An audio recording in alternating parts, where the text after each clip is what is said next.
और हम देखते हैं कि हमारे देश की परंपरा क्या है, हमारा देश कैसा है। एक द्रौपदी के वस्त्र को हाथ लगा, महाभारत हो गया। एक सीता का हरण हो गया, रामायण हो गया। यहां पर कैसी घटनाएं घट रही है। अब कलकत्ता में जो हुआ आरजीकर अस्पताल में, लज्जाजनक घटना है, हम सबको कलंकित करने वाली घटना। और ये एक नहीं है, घटनाएं होती है, उसका नियंत्रण वगैरह करना। जैसे वहां खड़े हो गए समाज के सब लोग डॉक्टर लोगों के साथ, घटना होने ही नहीं देना, इसलिए चौकन्ना रहना चाहिए, सुरक्षा देनी चाहिए। परंतु होने के बाद भी वहां जिस प्रकार से टालमटाल का प्रयास हुआ, अपराधियों को संरक्षण देने का प्रयास हुआ, ये जो अपसंस्कृति फैली है, उसके साथ अपराध और राजनीति का जो गठबंधन हो गया है, उसके ये परिणाम है। हमारी सांस्कृतिक देन है ये दृष्टि जो कहती है मातृवत परदारेश, पराई स्त्री माता समान है, जिनसे प्रबोधन प्राप्त होता है परिवार में, अपने परिवार के जनों से प्राप्त होता है, और माध्यमों के द्वारा जाने अनजाने समाज इनसे ग्रहण करता है। वहां यह भान रहना चाहिए कि हम क्या परोस रहे।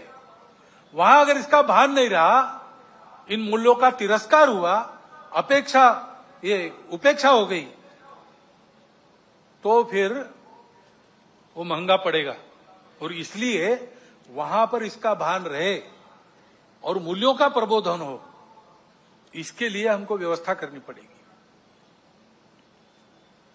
ये जो परिस्थिति सारी चल रही है, उसमें हम देखते हैं कि सारे खतरे संस्कार भ्रष्टता के कारण और आपस में अलगाव की हवा बहती है, उसमें बह जाने के कारण देश में सर्वत्र, आप देखिए सीमा से लगे पंजाब है, जम्मू कश्मीर है, लद्दाख है, समुद्री सीमा पर केरल है, तमिलनाडु है, और बिहार से मणिपुर तक पूरा पूर्वांचल है, अस्वस्थ है। मूल कारण यही है। इन प्रदेशों में ये सारी परिस्थिति उपस्थित है। और फिर ये भी हम देखते हैं कि कट्टरपन को उकसाकर उपद्रव किए जाते हैं, ये भी परिस्थिति है।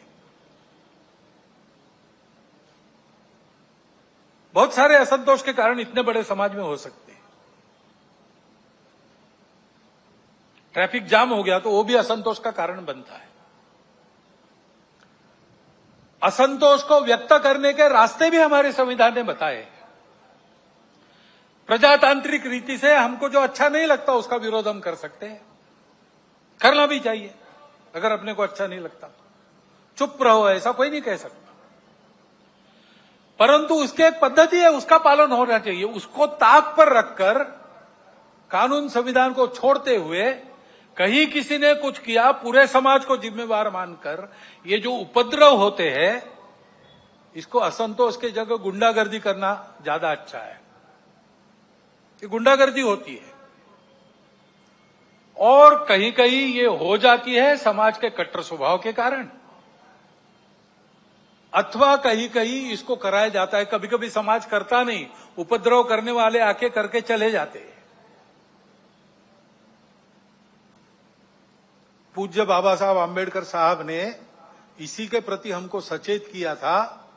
संविधान समिति ने जब संविधान अर्पण किया, संसद में बाबा साहब के 2 भाषण हुए, उसमें एक में उन्होंने उल्लेख किया है इन बातों को। उन्होंने ग्रामर ऑफ अनार्की, अराजकता का व्याकरण कहा है। अब ये इशारा हमको मिल चुका है, हम लेकिन ऐसा करते हैं। अभी गणेश उत्सव के पथराव विसर्जन के जुलूसों पर हुआ, क्यों हुआ? कोई कारण नहीं था। ऐसी बातों का नियंत्रण त्वरित करना प्रशासन का काम है। कहीं करते हैं, कहीं थोड़ी ढिलाई भी दिखती है, परंतु प्रशासन आते तक तो समाज को भुगतना पड़ता है। तो इसलिए समाज को तैयार रहना चाहिए, सावधान रहना चाहिए, तैयार रहना चाहिए। गुंडागर्दी नहीं चलने देनी है। गुंडागर्दी को किसी का सैंक्शन नहीं है। और गुंडागर्दी किसी की भी हो वो क्षम्य नहीं है। अपना और अपनों का प्राण और चीज वस्तु इसकी रक्षा करना ये अपना अधिकार है, मूलभूत अधिकार है। बातें प्रशासन को, पुलिस को करनी है, उनको ही करनी देनी चाहिए। उनके आते तक अपने प्राण को बचाना, अपनों के प्राणों को बचाना ये अपना अधिकार है। उसके लिए समाज को सजग रहना पड़ेगा। सजगता से होगा ही नहीं, हो गया तो सन्नद्ध भी रहना पड़ सकता है। भाई वर्णन सारा किसी को लड़ाने के लिए नहीं कर रहा हूं, डराने के लिए भी नहीं कर रहा हूं। ये परिस्थिति है, दूसरी भी है, अच्छी परिस्थिति भी है, अच्छी बातें भी हो रही। हमको इस परिस्थिति में से जाना है और इसलिए क्योंकि हम सबकी इच्छा है अपना देश एकात्म हो, सारे झगड़े समाप्त हो, अपना देश बड़ा बने, सबकी इच्छा है, सबका कर्तव्य भी है।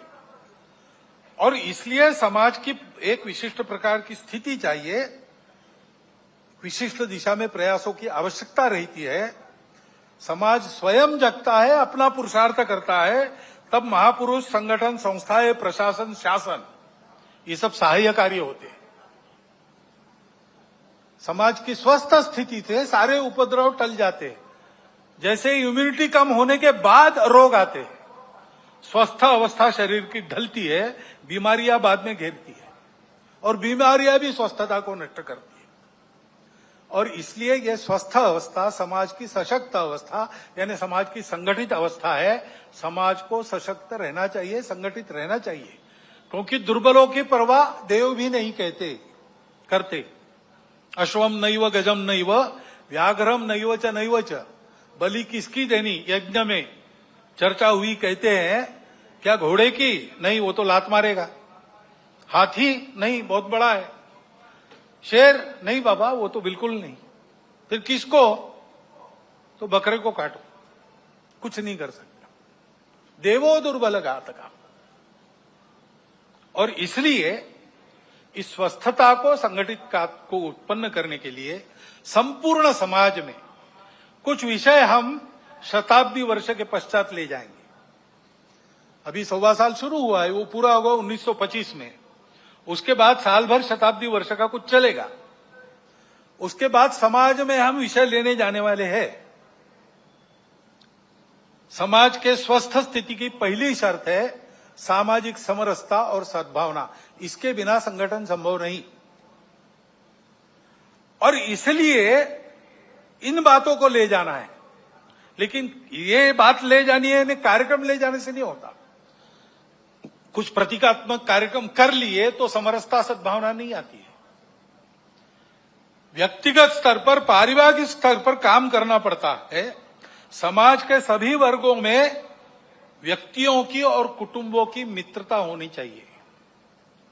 मैं जितने दायरे में घूमता हूं, फिर काम करता हूं, वहां के सब प्रकार के रहने वालों में मेरे मित्र होने चाहिए। मेरे परिवार के मित्र कुटुंब वहां सब प्रकार के रहने वालों में होने चाहिए। भाषा विविध है, पंथ संप्रदाय विविध है, खान पान रीति रिवाज सब अलग अलग होने के बाद भी ये कुटुंबों की और व्यक्तियों की मित्रता, यही समाज में समरसता लाती है। प्रबोधन करने के लिए बाकी सब काम आता है, आचरण करने के लिए ये प्रत्यक्ष मित्रता चाहिए। और जहां जहां लोगों को समझाना संभव है, अपनी इतनी साख है, वहां समझा के पर्व त्योहार सबके होने चाहिए। ये विषमता इतनी विचित्र हो गई कि हमने अपने संतों को, देवों को, सबको बांट लिया। वाल्मीकि जयंती वाल्मीकि बस्ती में ही क्यों हो? वाल्मीकि ने रामायण तो पूरे हिंदू समाज के लिए लिखा। तो भगवान वाल्मीकि की जयंती सब मिलके मनाए, भगवान रविदास की जयंती सब मिलके मनाए।